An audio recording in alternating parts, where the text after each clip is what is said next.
اعوذ باللہ من الشیطان الرجیم، بسم اللہ الرحمن الرحیم۔ آج ہم سورہ الفاتحہ کی تفسیر بیان کرتے ہیں۔ سورہ الفاتحہ قرآن مجید کی سب سے پہلی سورت ہے۔ اس کی احادیث بھی بڑی فضیلت آئی ہے۔ فاتحہ کے معنی ہیں آغاز اور ابتدا، اسی لیے اسے الفاتحہ یعنی فاتحۃ الکتاب کہا جاتا ہے۔ اس کے اور بھی متعدد نام احادیث میں ثابت ہیں، مثلا ام قرآن، سبع المثانی یعنی 7 دفعہ دہرائی جانے والی آیت، القرآن العظیم، الشفاء وغیرہ وغیرہ۔ اس کا ایک اہم نام الصلاۃ بھی ہے، جیسا کہ ایک حدیث قدسی میں ہے، اللہ تعالیٰ نے فرمایا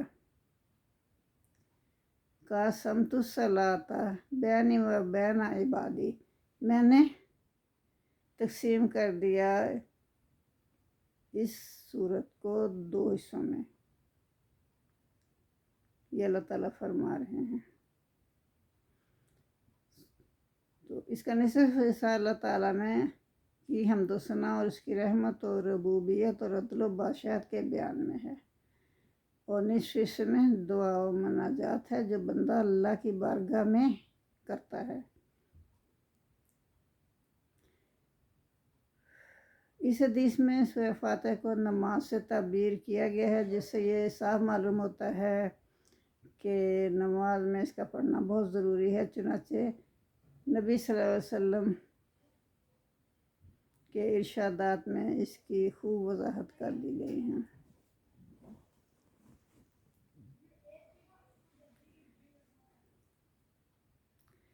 تو فرمایا وَلَا صَلَاةَ لِمَن لَّمْ يَقْرَأْ بِفَاتِحِ الْکِتَابِ، صحیح بخاری، صحیح مسلم۔ اس شخص کی نماز نہیں ہوتی جس نے سورہ فاتحہ نہیں پڑھی۔ اس حدیث میں من کا لفظ عام ہے جو ہر نمازی کو شامل ہے، یعنی کہ امام کے پیچھے آپ نماز پڑھ رہے ہوں یا اکیلے پڑھ رہے ہوں تو ہر صورت میں آپ کو یہ پڑھنی پڑے گی سورہ فاتحہ۔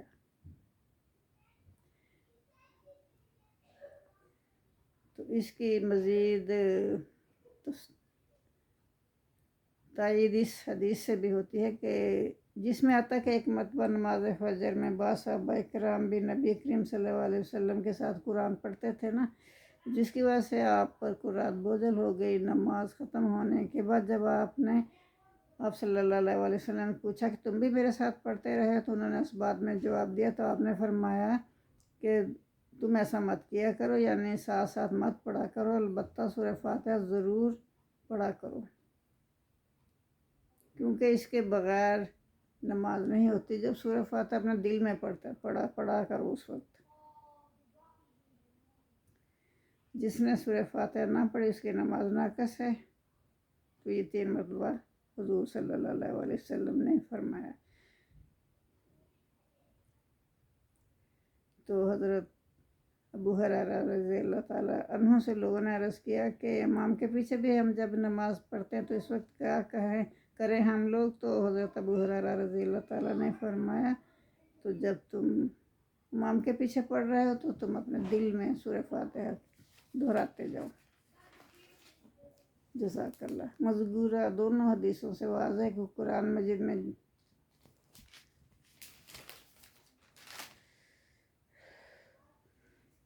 جو آتا ہے اسے پڑھو، سنو تو اور اس پر عمل کرنے کی کوشش کرو۔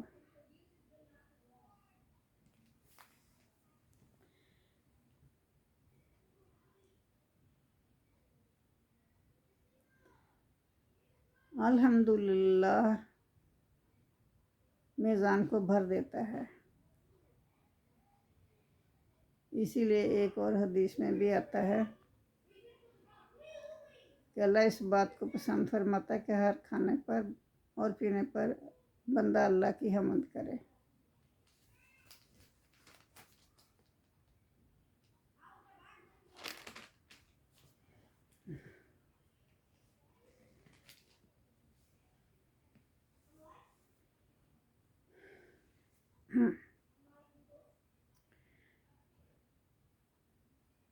رب تعالیٰ کے اسماء حسنہ میں سے ہے. کیا؟ جس کے معنی ہر چیز کو پیدا کرنے والا ہے. رب کا کیا معنی ہے؟ جس کے معنی ہر چیز کو پیدا کر کے اس کی ضروریات مہیا کرنے اور ان کو تکمیل تک پہنچائے. یہ اللہ تعالیٰ کے اسماء حسنہ میں سے ہے. رب اللہ کا خاص نام ہے.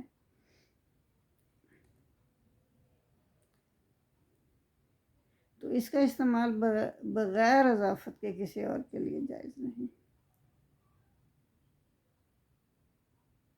عالمین، عالم جہاں کی جمع ہے. ویسے تو تمام خلائق کے مجموعے کو عالم کہا جاتا ہے، اس لیے اس کی جمع نہیں لائی جاتی، لیکن یہاں اس کی ربوبیت کاملہ کا اظہار کرنے کے لیے عالم کی بھی جمع لائی گئی ہے، عالمین کی گئی ہے، جس سے مراد مخلوقات کی الگ الگ جنسیں ہیں، مثلا عالم جن، عالم انس، عالم ملائکہ، عالم ہوش و طیور وغیرہ. ان تمام مخلوقات کی ضرورتیں ایک دوسرے سے مختلف ہیں، لیکن رب العالمین سب کی ضروریات پوری کرتا ہے.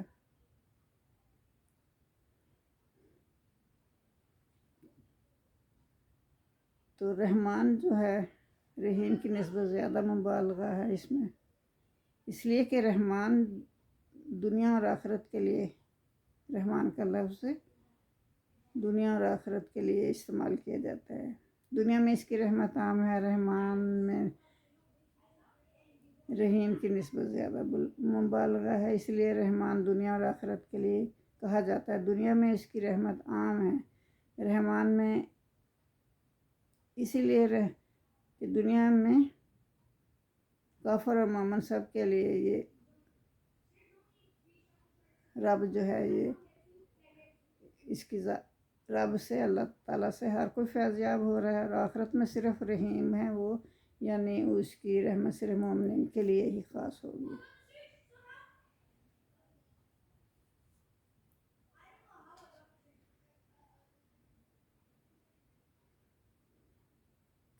تو پھر اس کے بعد ہم دعا کر رہے ہیں، اللہم اجعلنا منہم، کہ اللہ تو ہمیں ان میں شامل کرنا، یعنی جن کے اوپر تو رحیم ہوگا. جزاک اللہ. دنیا میں بھی اگرچہ مکافات عمل کا سلسلہ ایک حد تک جاری رہتا ہے، تاہم اس کا مکمل ظہور آخرت میں ہوگا، اور اللہ تعالیٰ ہر شخص کو اس کے اچھے یا برے اعمال کے مطابق جزا اور سزا دے گا. اسی طرح دنیا میں عارضی طور پر اور بھی کئی لوگوں کے پاس تحت الاسباب اور اختیارات ہوتے ہیں، لیکن آخرت میں تمام اختیارات کا مالک صرف اور صرف اللہ ہی ہوگا. اللہ تعالیٰ اس روز فرمائے گا، لمن الملک یوم، آج کس کی حکومت ہے، کس کی بادشاہی ہے؟ پھر وہی جواب دے گا، خود ہی اللہ جواب دے گا، للہ واحد القہار، کہ صرف ایک غالب اللہ ہی کی حکومت ہے. یوم لا تملک نفس لنفس شیئا والامر یومئذ للہ، اس دن کوئی ہستی کسی کے لیے اختیار نہیں رکھے گی، سارا معاملہ اللہ ہی کے ہاتھ میں ہوگا. یہ ہوگا جزا کا دن. عبادت کے معنی ہیں کسی کی رضا کے لیے انتہائی عاجزی اور کمال خشوع کا اظہار، اور بقول ابن کثیر شریعت میں کمال محبت، خشوع، خوف کے مجموعے کا نام ہے. محبت، خشوع اور خوف کے مجموعے کا نام ہے. کیوں؟ یہ سب کچھ ہمارے دل میں ہوگا تو پھر ہی ہم اس سے عبادت کریں گے نا. یعنی جس ذات کے ساتھ بھی محبت ہو، اس کی ما فوق الاسباب طاقت کے سامنے، ہر طرح کی طاقت اس کے پاس موجود ہے، تو ہمارا بھی عاجزی اور بے بسی کا اظہار بھی ہماری طرف سے ہونا چاہیے، اور اس کی گرفت کا ہمیں خوف بھی ہونا چاہیے. ساری عبادت اللہ ہی کے لیے، نہ